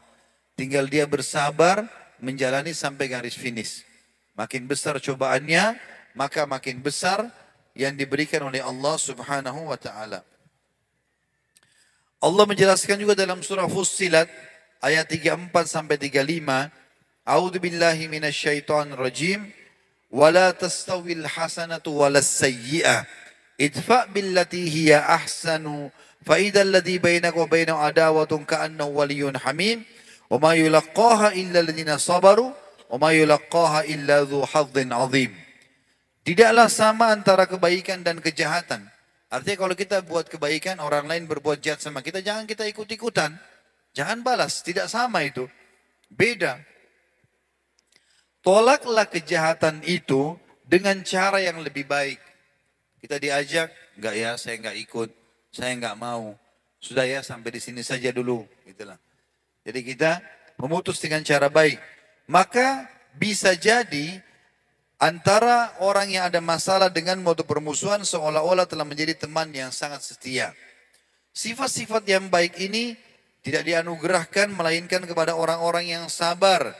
Dan tidak dianugerahkan melainkan kepada orang-orang yang mempunyai keberuntungan yang besar. Jadi Allah Subhanahu wa ta'ala banyak sekali ayat-ayatnya memotivasi kita agar bersabar. Bahkan puncak-puncaknya masuk ke dalam surga justru karena kesabaran kita selama di dunia. Dan ulama menjelaskan sabar itu dalam 3 hal. Yang pertama sabar dalam mengerjakan ketaatan. Kalau seandainya kita menjadi orang beriman yang baik, yang kokoh dan tegar, yang kuat, maka sabar. Sabar yang pertama dalam mengerjakan ketaatan. Dulu di majelis ilmu begini, di siang hari, mungkin di waktu orang istirahat, banyak aktivitas. Sabar sholat subuh di waktu musim hujan. Kita sabar pada saat ada orang yang butuh bantuan, kita juga butuh, lalu kita membantunya. Sabar dalam jihad, berkorban untuk saudara-saudara muslim. Ini semua teman-teman sabar dalam ketaatan kepada Allah. Yang kedua sabar dalam meninggalkan kemaksiatan. Jadi kalau sedang ada peluang untuk berbuat dosa, butuh kesabaran. Tidak ada orang di antara kita teman-teman tidak terlintas kesempatan untuk berzina, untuk berbohong, untuk menipu. Semua kita punya peluang. Tapi beruntunglah orang yang sabar. Oh enggak, ini Allah larang, saya enggak mau. Tinggalkan karena itu. Ya. Kemudian yang ketiga sabar terhadap cobaan harian. Lapar, haus, gangguan orang, utang tidak dibayar, orang menggibah, memfitnah, semua terjadi. Kalau orang tidak bisa sabar, dia balas itu dengan caci maki, ya, dengan balas dendam. Ini semua bukan orang sabar. Justru Allah SWT suruh kita sabar. Jangan balas kesalahan mereka dengan kesalahan juga. Allah sebutkan tentang orang masuk surga karena sabar mereka.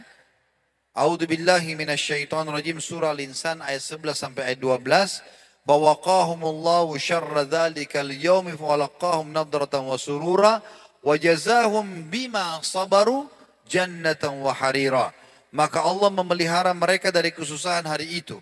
Orang yang suka berinfak, melakukan ibadah-ibadah, Allah selamatkan dari kesusahan hari kiamat. dan memberikan kepada mereka kejernihan wajah dan kegembiraan hati. Dan dia memberi balasan kepada mereka karena kesabaran mereka dengan surga dan pakaian sutra. Ya, karena mereka sabar. Juga Allah mengatakan dalam surah Al-Furqan ayat 75, A'udzu billahi minasyaitonir rajim, ulaika yujzaunal ghurfata bima sabaru wa yulaqauna fiha tahiyatan wa salama. Mereka adalah orang-orang yang dibalas dengan martabat yang tinggi dalam surga karena kesabaran mereka, dan mereka disambut dengan penghormatan dan ucapan selamat di dalamnya. Juga dalam surah Ar-Ra'd ayat 23 sampai 24 Allah berfirman, A'udzu billahi minasyaitonir rajim. Jannatu adnin yadkhulunaha wa man salaha min abaihim wa azwajihim wa dhurriyyatihim wal malaikatu yadkhuluna alaihim min kulli bab.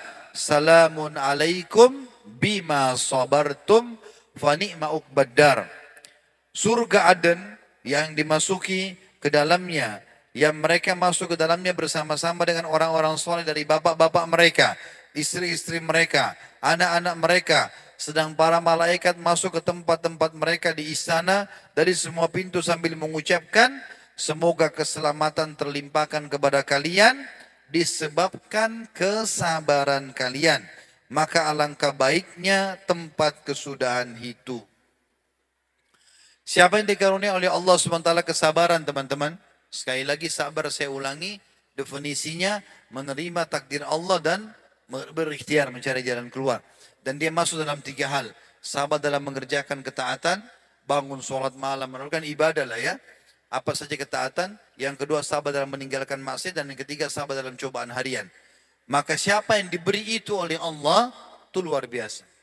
Kalau ada orang teman-teman pernah kita caci maki, sakitin dia nggak balas, maka itu luar biasa. Jangan kita anggap orang itu lemah ya. Keliru kalau kita anggap lemah, kitanya yang bodoh. Dia justru dengan kesabarannya akan mendapatkan derajat yang tinggi.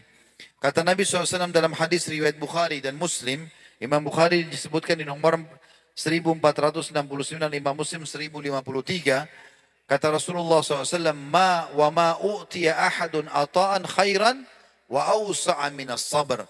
Tidaklah seseorang itu diberikan kebaikan yang lebih luas daripada kesabaran itu sendiri. Sabar dalam mengerjakan ketaatan kepada Allah. Dan ini sebagian wasiat, sebagian kaum salaf mengatakan, berkatalah pada jiwamu di pagi hari, wahai jiwaku, bersungguh-sungguhlah dalam ketaatan kepada Allah, karena boleh jadi hari ini merupakan yang terakhir bagimu. Dan apabila di waktu sore, katakan kepada jiwamu sendiri, wahai jiwaku, bersungguh-sungguh dalam ketaatan kepada Allah, karena boleh jadi malam ini merupakan yang terakhir bagimu. Inilah ciri orang-orang yang beriman kepada Allah Subhanahu wa ta'ala. Di dalam hadis yang lain, hadis ini diriwayatkan juga oleh Tirmidzi dengan sanad sahih dari Ibnu Majah. Berbunyi kata Nabi SAW, al-muslimu idza kana mukhalitan nasa wa yasbir ala adhahum khairu minal muslim alladhi la yukhalitun nasa wa la yasbir ala adhahum. Orang muslim yang bergaul dengan manusia lalu bersabar terhadap celaan mereka, gangguan mereka, dan tidak membalas dengan hal yang sama, jauh lebih baik dan lebih dicintai oleh Allah daripada muslim yang tidak bergaul dengan manusia dan tidak bersabar terhadap celaan mereka. Jadi kalau ada orang misalnya dia pergi ke atas gunung dengan tujuan agar jauh dari gangguan-gangguan orang, bisa beribadah. Itu boleh, tapi berbeda dengan orang yang hidup berbaur dengan manusia, lalu dia bersabar terhadap gangguan mereka, dia meluruskan kesalahan mereka, dia mendawai mereka. Ini jauh lebih baik di sisi Allah Subhanahu wa ta'ala. Kita lihat sekarang teman-teman contoh-contoh, ini juga sebagai akhir bahasan kita, dalam arti kata contoh-contoh ini akan menutupi bahasan kita tentang tegarnya orang mukmin. Ya. Bagaimana Nabi SAW dan para sahabat serta kaum salafus saleh memberikan contoh kuat dan tegarnya seorang muslim masuk dalam masalah sabar ini. Yang pertama, contoh dari Nabi SAW dan hadis ini riwayatkan Imam Bukhari Muslim. Anna rajulan taqada Rasulullah SAW fa'aglada lahu fahamma bihi ashabuhu faqal da'uhu fa inna li sahibil haqqi maqala washtaru lahu ba'iran fa'atuhu iyyah qalu la najidu illa afdala min sinni qala ishtaruhu fa'atuhu iyyah fa inna khairakum ahsanukum qada'a. Bahwasanya ada seorang laki-laki pernah menagih utang kepada Rasulullah SAW dan dia berlaku kasar sekali dengan Nabi. Nabi SAW pernah utang sama dia, lalu orang ini kasar dalam menagih. Belum tiba waktunya, teriak-teriak, dalam riwayatnya dikatakan sampai mencekik Nabi SAW. Maka para sahabat Nabi rame-rame ingin mengurumuni, memukul orang tersebut. Maka Rasulullah SAW bersabda, biarkan dia. Karena sungguhnya pemilik hak atau orang yang punya piutang ini memiliki hak untuk bicara. Belilah unta lalu berikan kepadanya. Ya, karena Nabi SAW pernah utang unta sama dia, maka Nabi SAW bilang kepada para sahabat, beli ada unta, bayarkan utang saya pada orang ini. Maka para sahabat pun keliling cari unta, lalu mereka mengatakan, ya Rasulullah kami tidak temukan kecuali unta yang lebih tua, maksudnya lebih mahal harganya. Kata Nabi SAW, belilah dan berikan kepada dia. Karena sesungguhnya orang yang paling baik di antara kamu adalah orang yang paling baik dalam membayar hutangnya. Tapi di sini kita lihat bagaimana Nabi SAW dikasari oleh orang tapi beliau bersabar. Dan di sini juga sebuah hukum keluar teman-teman sekalian. Andai saja kalau kita utang sama orang, kemudian kita mau kembalikan, misalnya kita utang 1 juta. Lalu kita kembalikan 1 juta itu. Tapi sebagai rasa terima kasih, kita yang memberikan dari kita sendiri, kita yang mau kasih ke dia, tambahan, maka itu tidak ada masalah. Yang tidak boleh kalau dia memberikan syarat, saya utangkan kau 1 juta, kembalikan ke saya 1.100.000, itu tidak boleh. Tapi kalau kita memberikan orang lebih dari apa yang sudah kita pinjam, dari kita sendiri, maka sama dengan sikap yang Nabi SAW lakukan ini. Nabi utang unta, ternyata mau dibayar dengan unta yang umurnya sama, tidak ada. Ada unta yang lebih mahal, lebih besar. Kalau kayak kambing, anak kambing, ini sekarang kambing dewasa. Maka diberikan. Kata Nabi SAW, ketahuilah, sebaik-baik kalian secara keimanan, justru orang yang sangat baik dalam membayar utangnya. Tepat waktu atau memberikan dia lebih. Juga dalam hadis yang lain dikatakan, Anas bin Malik, pembantu Nabi SAW beriwayatkan, kuntu amshi ma'a Rasulillahi SAW wa alaihi burdun najraniyun galidul hasyiyah fa adrakahu a'rabiyun fajabadha biridaihi jadbatan syadidah. Qala Anas wa nadartu ila safhati atikin Nabi SAW wa qad atharat biha hasyiyatur ridai min shiddati jabzatihi. Thumma qala ya Muhammad murli min malillahi alladhi indak faltafata ilaihi fadahika thumma amara lahu bi'ata. Saya pernah melihat, kata Anas bin Malik, atau saya pernah berjalan bersama Rasulullah SAW dan beliau mengenakan pakaian dari Nigeria atau dari Afrika ya, yang pinggirannya tebal, kasar, pinggirannya kasar, kainnya agak kasar.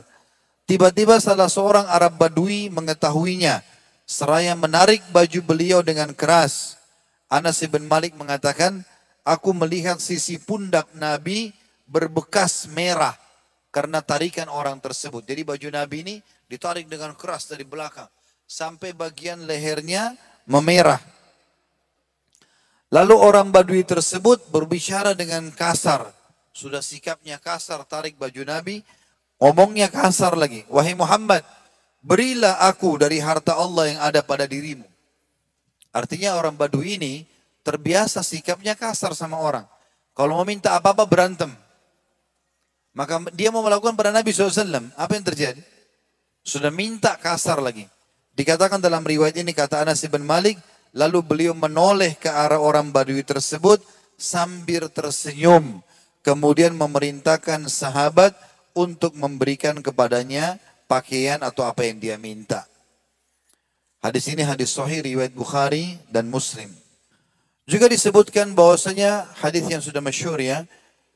Ada pernah pendeta Yahudi lewat dan mengatakan kepada Nabi SAW, Assam alaik.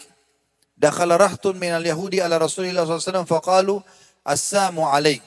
Telah masuk beberapa pendeta Yahudi menemui Nabi SAW dan mengatakan kematian untuk Muhammad Muhammad. Jadi bukan assalam tapi assam. Fafahimtuha, lalu aku pun memahami apa yang mereka ucapkan, kata Aisyah radhiyallahu anha. Faqultu alaikumussamu wal la'nah. Maka aku pun berkata kepada para pendeta Yahudi tersebut, kematian buat kalian dan laknat. Faqala Rasulullah SAW, mahlan ya Aisyah. Maka Nabi SAW berkata kepada Aisyah, tenanglah wahai Aisyah. Fa inna Allah yuhibbur rifqa fil amri kulli. Allah suka kelembutan dalam setiap perkara. Faqultu ya Rasulullah, awalam tasma' ma qalu. Wahai Rasulullah, tidakkah anda dengar apa yang mereka ucapkan? Mereka bukan bilang assalamu alaikum, tapi mereka mengganti lamnya, alif, lam, sin, lam, alif dengan mim. Lam alif ini diganti.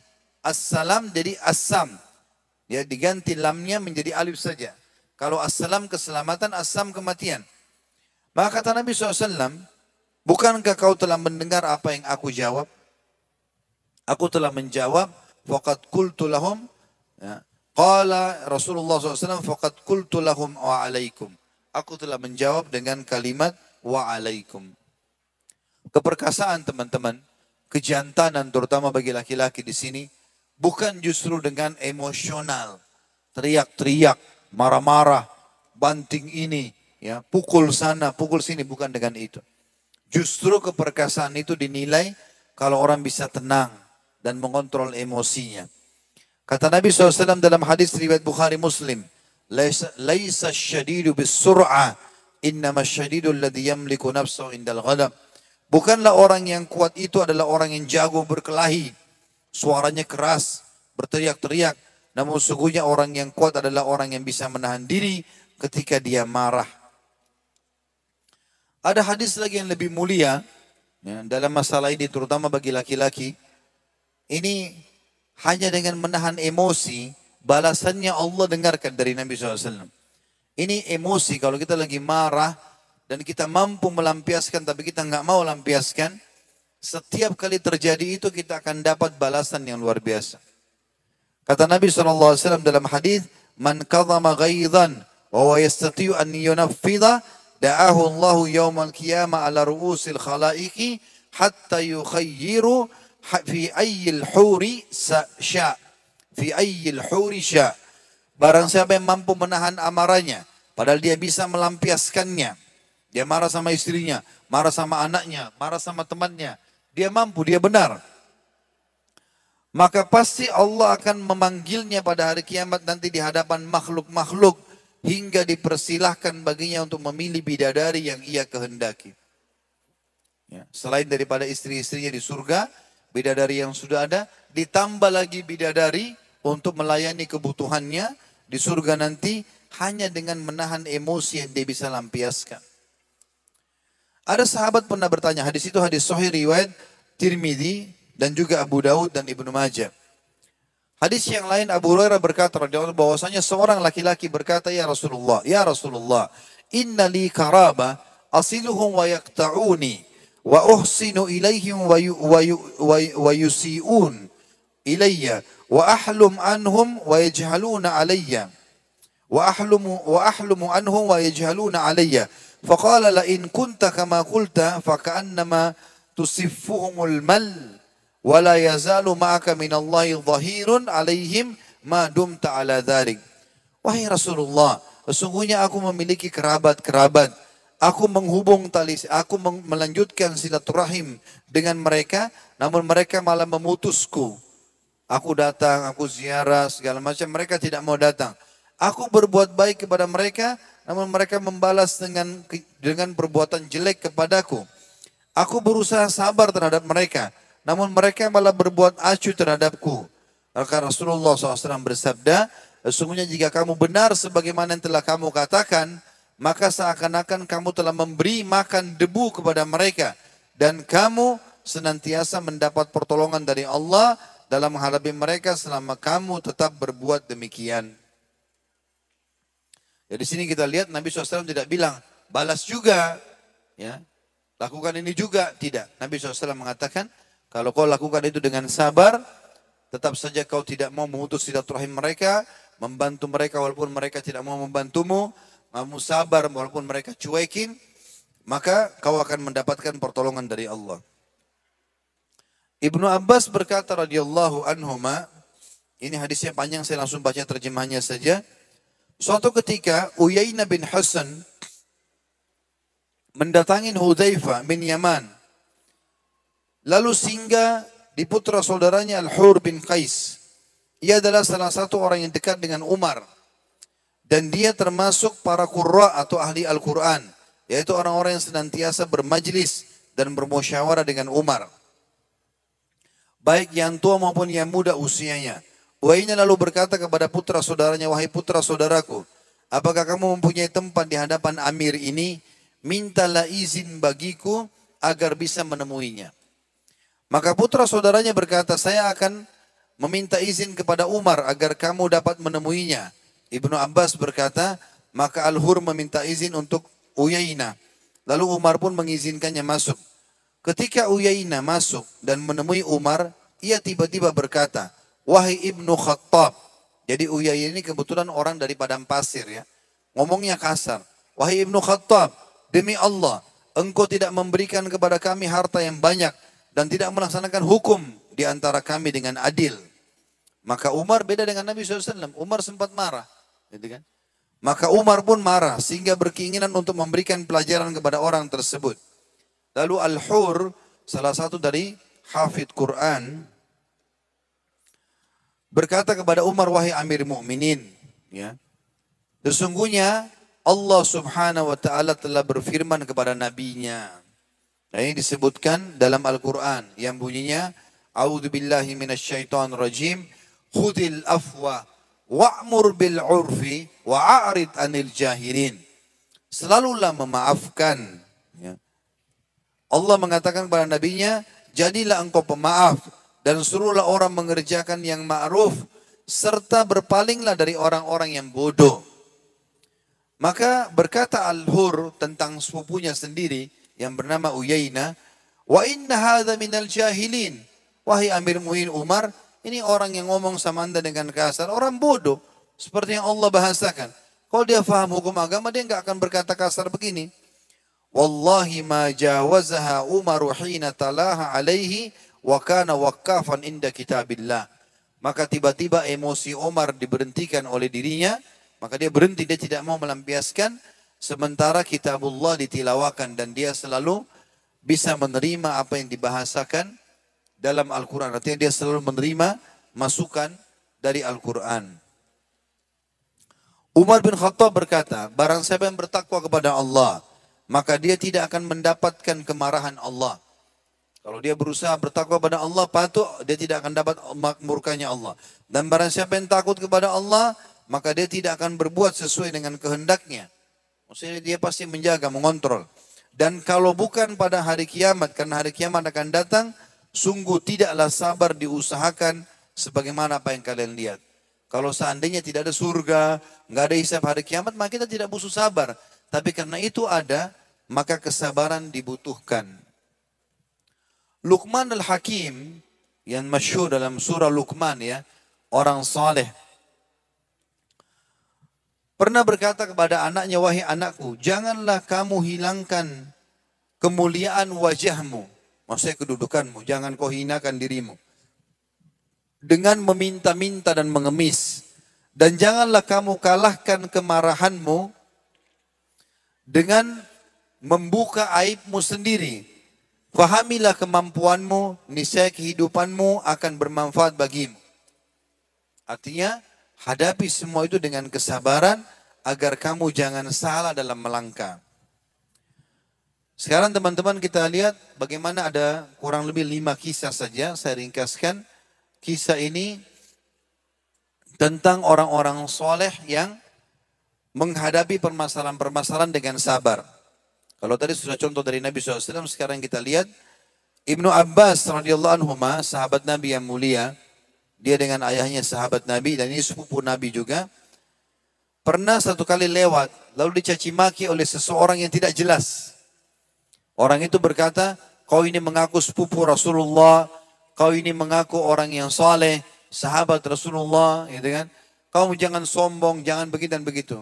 Ibnu Abbas dengar saja, tidak dijawab sama sekali. Didengar saja. Karena dia punya ilmu, dia tahu. Ini cobaan lagi datang. Tugas saya sabar. Dia dengarin sampai selesai. Setelah selesai, ada muridnya Ibnu Abbas namanya Ikrimah. Ikrimah ini adalah orang yang terkenal sekali dengan kesolehannya dan murid langsungnya Abdullah bin Abbas.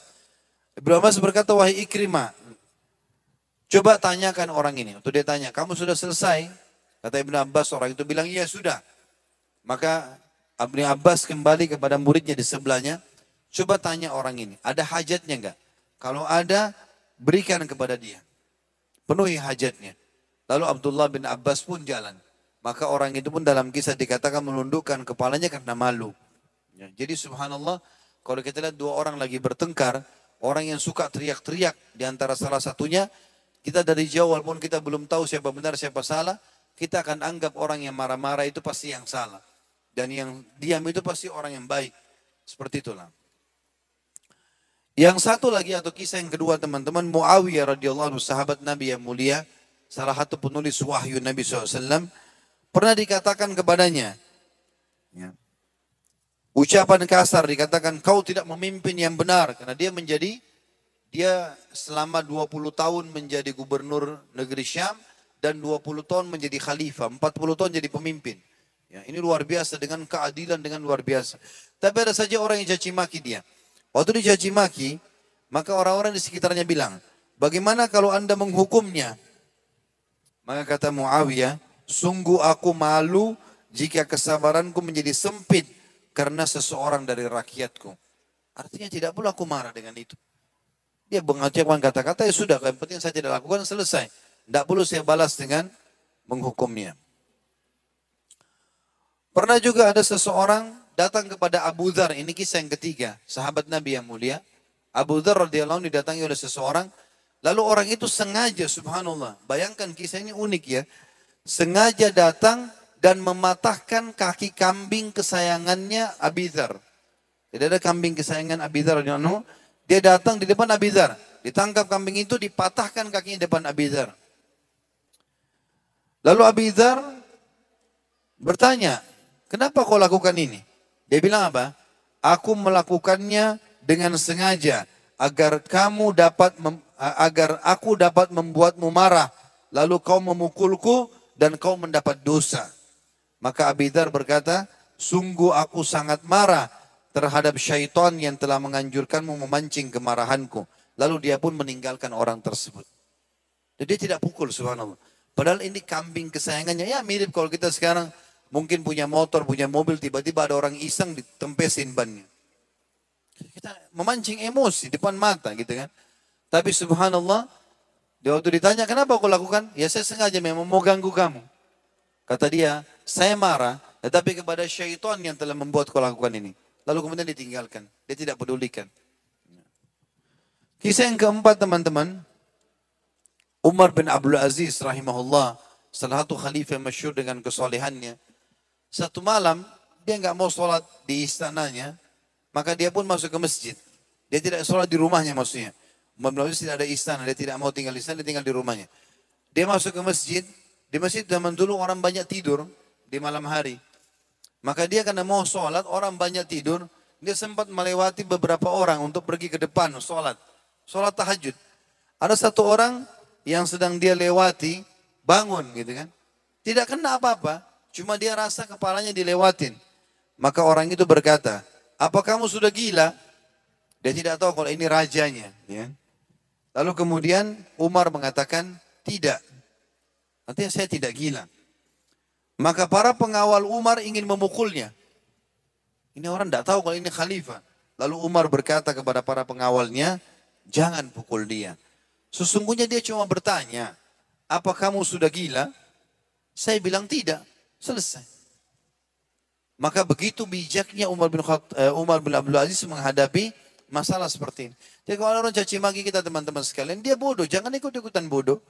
Jangan dibalas kebodohan dengan kebodohan. Dan yang terakhir teman-teman sekalian adalah bagaimana Ali bin Al-Hasan, ya, dikenal dengan Ali Zainal Abidin, ya, terkenal dengan kesolehannya. Salah satu dari cucu atau cicit Nabi SAW. Satu waktu pernah dia lewat lalu dicaci maki dengan orang tanpa jelas. Kau ini mengaku cucu Rasulullah, kau ini orang mengaku orang alim, orang ceritakan begini dan begitu panjang lebar. Sementara Ali rahimahullah ini atau dia sedang berdiri dan banyak orang-orang di belakangnya, murid-muridnya ikut. Dia tenang, dia tundukin kepalanya, didengar, disimak perkataan orang tersebut. Kata-kata semua yang diucapin disimak sama dia. Tuduhan ini, tuduhan itu, dia diam saja. Orang-orang di sekitarnya mau bergerak, dikasih isyarat sama dia. Dibiarin orang itu caci maki sampai selesai. Setelah selesai, kata Ali bin Hasan radhiyallahu anhu majma'in kepada orang tersebut, apa kau sudah selesai? Dia bilang, saya sudah selesai. Kata Ali bin Hasan, sesungguhnya masih banyak hal tentang kami yang engkau tidak tahu. Andai saja kau tahu, maka niscaya kau akan lebih banyak bicara. Lalu dia bilang kepada orang di sekitarnya, mana tadi baju yang saya baru beli? Ada baju dia baru beli, jubah mahal, berikan kepada orang ini. Maka diberikanlah kepada orang tersebut. Maka pada saat orang itu dia tidak ada respon, tidak dibalas dengan keburukan, bahkan memberikan hadiah, maka orang itu mengatakan, aku bersaksi atas nama Allah, kalau kau benar-benar keturunan Nabi SAW. Artinya betul-betul ini akhlak luar biasa. Oleh karena itu teman-teman, kesimpulan dari apa yang kita bahas pada kesempatan ini adalah bagaimana seorang mukmin memahami kapan dia menjadi orang mukmin yang kuat secara keimanan, sibuk dengan ibadah-ibadah yang dia kerjakan, bersabar terhadap cobaan yang ada, dan juga dia menjaga fisiknya, dia memberi makanan yang sehat, dia berolahraga yang baik, ya, dia berusaha menguasai keterampilan-keterampilan peperangan yang dia mampu, yang dibolehkan dalam agama, gitu kan, dan pemerintah setempat, maka dia menjadi orang yang lebih dicintai oleh Allah Subhanahu wa taala. Dan ingat selalu hadis tadi dalam pembukaan, jagalah sesuatu yang terbaik buat kamu, apapun manfaat itu kejar, prestasi-prestasi dunia, dari titel akademik, rumah tangga yang baik, kendaraan, harta, semuanya kejar yang baik, dan jangan putus asa, selalu berusaha. Dan jangan pernah membuka pintu lau kalau seandainya, karena itu akan membuka pintu-pintu syaitan. Ya, Allahu a'lam. Baik, mungkin itu yang kita bahas insyaAllah pada hari ini. Semoga Allah SWT menjadikan kita orang-orang beriman yang kuat dan tegar, serta kokoh dalam menjalankan syariatnya, dan istiqamah sampai meninggal dunia insyaAllah. Karena memang Allah SWT hanya menugaskan kita sampai meninggal saja. Dan selebihnya insyaAllah kita akan panen semua yang kita harapkan di akhirat nanti dengan kebahagiaan yang luar biasa. Kita hanya bersabar sedikit dalam ketaatan kepada Allah Subhanahu wa taala. Hanya sekali lagi sampai ajal datang, insyaallah di surga sudah banyak sekali fasilitas yang menunggu kita dari sana. Tadi istana yang luas, kehidupan abadi, nggak ada lagi capek, nggak ada sakit, nggak ada gangguan orang. Para pelayan-pelayan, bidadari dan bidadara yang dengan kesempurnaan Allah berikan kepada kita semuanya, maka itu sudah menanti kita insyaAllah. Begitu saja, semoga bermanfaat, dan kalau ada benar dari Allah, kalau ada salah dari saya mohon dimaafkan. Subhanakallahumma bihamdika, asyhadu an la ilaha illa anta astaghfiruka wa atubu ilaik. Wassalamualaikum warahmatullahi wabarakatuh.